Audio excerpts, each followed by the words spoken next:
You're welcome to this class again, AEM508. And today we'll be handling Module 4, Unit 1 and 2. And at the end of this course, the students should be able to define the term technology transfer. They should be able to list the do's and the don'ts of extension agents when planning and implementing a technology transfer process. All right, they should be able to demonstrate adequate knowledge on how to successfully transfer a new technology to the clients. In addition, ladies and gentlemen, the students should be able to specify the do's and don'ts of extension agents and implementing a technology transfer process. All right, they should be able to demonstrate adequate knowledge on how to successfully transfer a new technology to a client, especially when the client is new. All right, so at the end of the day, I'm sure this course will be very interesting to you.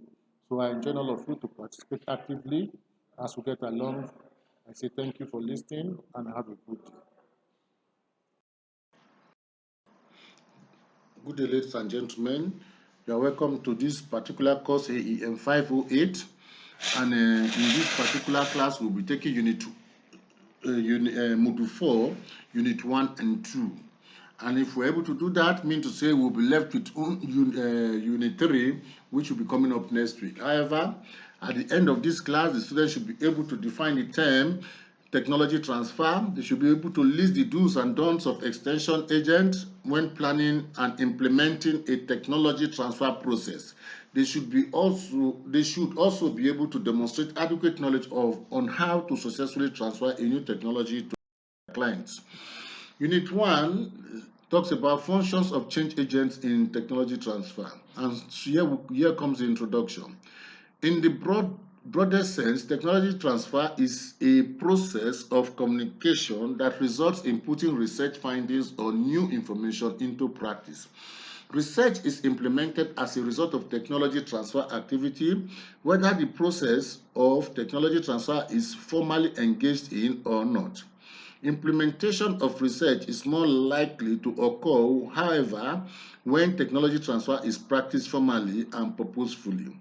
To be most successful, technology transfer must engage all those involved in the research. What is technology transfer? Technology transfer is a proactive form of advocacy for change through adoption of technology. Practitioners of technology transfer are variously referred to as change agents, communicators, teachers, trainers, technology marketers, and by many other terms. Whereas they are usually welcomed, the idea of change they advocate is frequently. There are many definitions of technology transfer. Amongst them, technology transfer is a process by which existing technology is transferred or transformed to fulfill the user's needs. A more detailed definition states that technology transfer is the process by which research and other new technologies are transferred into useful processes, products, and programs. Technology transfer is a more active term which implies interaction between technology sponsors and users of results in actual innovation. Technology transfer occurs at all stages of the technology innovation process, from initial idea to final product.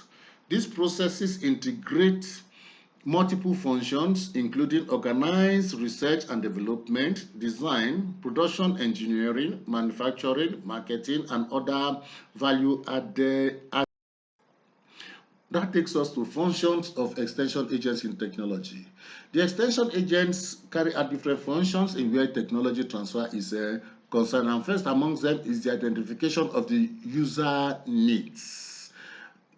2 is ensuring that national and local legislation and regulations permit use of technology and, of course, obtain necessary approvals. They also carry out the estimate of potential demand. They arrange program financing and develop budget. They identify community facilities and establish essential policies on client selection, counseling, and agri services. They also go further to staff the program, arrange for equipment, supplies, and services. They develop a community information and communication program. They develop and print record forms, information, materials, and documents. They establish client referral channels, develop links and other extension agents and community institutions and professionals. They also establish feedback to the developers and manufacturers of the technology concerning problems identified, suggestions, and some basic rules of effective technology transfer. The first there is communication is everything. Technology transfer is not easy. Third, if you build a better mousetrap, the world will not beat a pad to your door. Number 4, the most respected opinion is always that of your peers. Number 5, an unwilling user can always find a way to make an idea fail. Number 6, if it does not make your life a lot better, you will not want to do it. Number 7, employees will not try anything that will cause them to lose their jobs. Number 7, researchers prefer to bend problems to suit their methods. Number 9, users of research prefer to bend methods to suit their problems. Number 10, users always think that the researcher does not understand the problem, while the researchers always think that the user does not understand the method. Number 11, a written document is never fully understood by anyone but its author. Number 12, the wrong person always gets the report. Number 13, a written document longer than 50 pages will never get read thoroughly. Number 14, most people in local agencies do not read anything. Number 15, showing and telling is more effective than just showing or. Other important lessons learned are practitioners of technology transfer have found that its hardest lessons can be summarized as people and organizations are naturally resistant to change. Personal contact, the human effort, is the most important factor in the diffusion and adoption of innovation. Personal contact through one-to-one technical assistance and special transfer agents is expensive in the short run, but immeasurable cost-effective in the long run.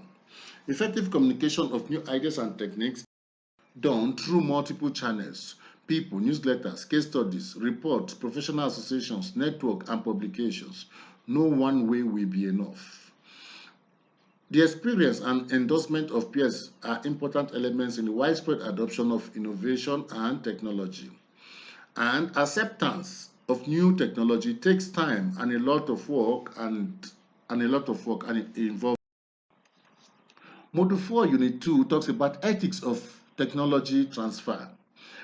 Increasingly, providers of services for people with relatively static or diminishing resources and the marginalized are turning to assistive technology as a potential solution to the problem of the increased demand for services. The technology comes with numerous potential benefits of assistive technology, both for service providers and service users. There are also a number of ethical issues.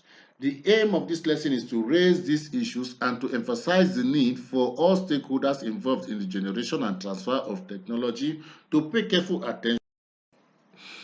Going further, Becham and Childress describe 4 major principles which apply to health ethics, and they are autonomy, beneficence, non-maleficence, and talking about the autonomy relates to self-governance or personal control.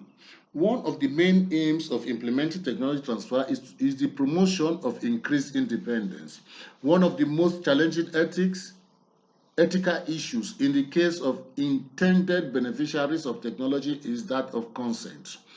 This relates directly to the moral principle of respect for autonomy, which, according to Becham and Schreiters, has 2 aspects, and one of them is non-subjection of autonomous actions to controlling constraints by others, and 2, respectful treatment in disclosing information, probing for and ensuring understanding and voluntariness, and fostering autonomous decision-making.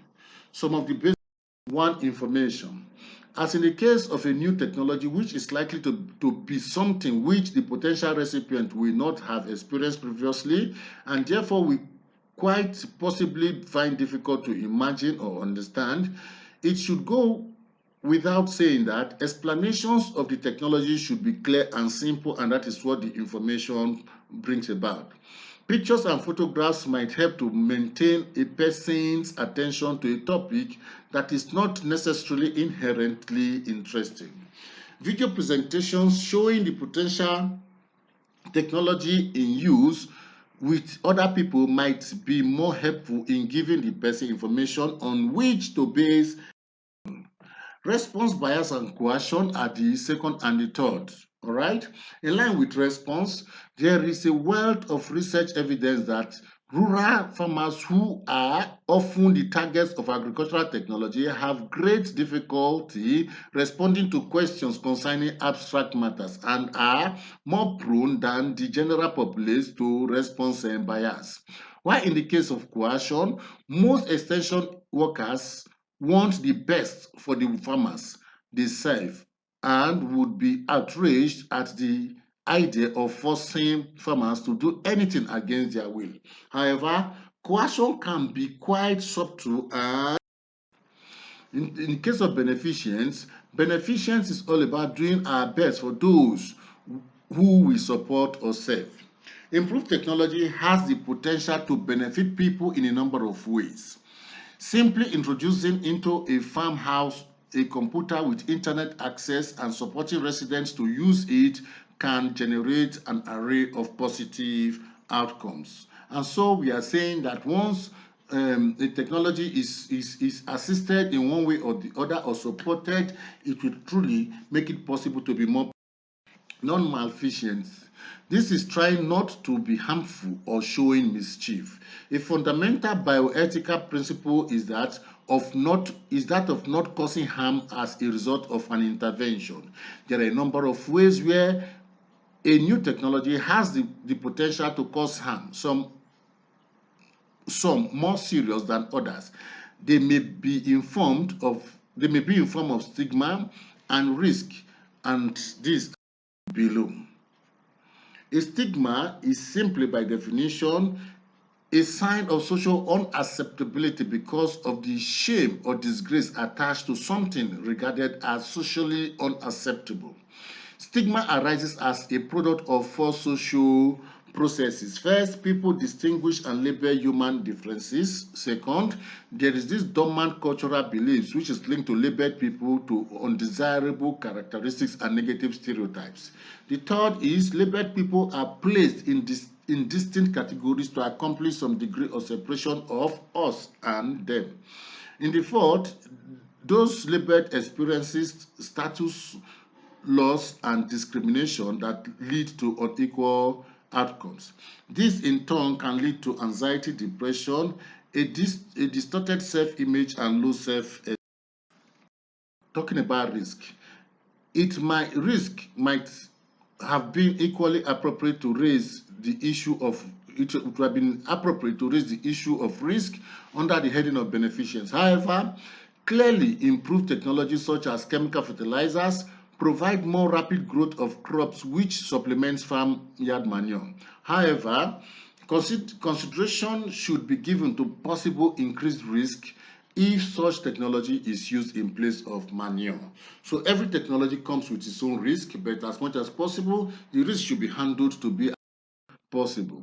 Talking about social contacts, when improved technology is coupled with operational practices like telecare, the impact of the individual's level of social contact is also an important ethical issue. It is well documented that the marginalized groups often have very restricted social networks outside of family members and groups. For many people, contact with staff is the main type of social interaction that have and staff are often categorized by the marginalized. Talking about justice, Beauchamp and Childress call the fourth principle of bioethics in their framework justice. Justice is partly about respecting the needs of and opinions of the individual, ensuring their well-being and keeping them informed. Justice is also about fairness, and in this respect, it extends beyond. In conclusion, Unit 1 of Module 4 has enabled us to understand the concepts of technological transfer and the various functions the extension agents are expected to play in the process. The knowledge on the expected roles of extension agents in the roles has also been reinforced with lessons from the experience of practitioners of technological transfer around the globe. Unit 2 talks about ethical solutions to problems, which are really straightforward. There is a need for experiences to be shared in the relatively early stages of the implementation of technology transfer so that effective guidance on the associated ethical issues can be provided to practitioners, service users, and of course, here we have some of the assignments for you. Thank you for listening.